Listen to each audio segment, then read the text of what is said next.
આપણી સાથે તેજસ્વી જોડાયેલા છે। તેજસ્વી, આજે હવે ખાસ તમારી ક્યાં નજર ઓપ્શન રણનીતિ માટે? તો જેમ કે મેં જણાવ્યું જે હિસાબથી આપણે લાસ્ટ વીકમાં સેલ ઓફ જોયો તો આજનો જે થોડી રેલી આવી છે એ પુલબેક રેલી લાગે છે। તો ઓવરઓલ જે સ્ટ્રક્ચર છે થોડું નબળું થઈ ગયું છે। 25,000ની નીચે જ્યાં સુધી નિફ્ટી ટ્રેડ કરે છે બાયસ થોડું નેગેટિવ છે।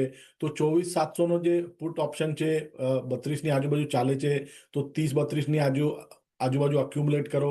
આમાં સ્ટોપલોસ રાખવાનો રહેશે 5નો, પહેલો ટાર્ગેટ રહેશે 65નો અને બીજો ટાર્ગેટ રહેશે 95નો। અહીંયાથી અમને લાગે છે એક પુલબેક રેલી પછી પાછું સેલ ઓફ આવી શકે છે અને માર્કેટ અહીંયાથી બી થોડું નીચે આવી શકે છે।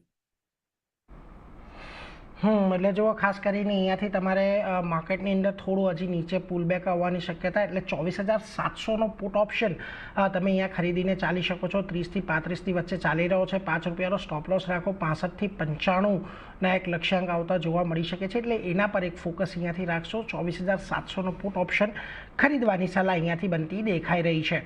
આ સિવાય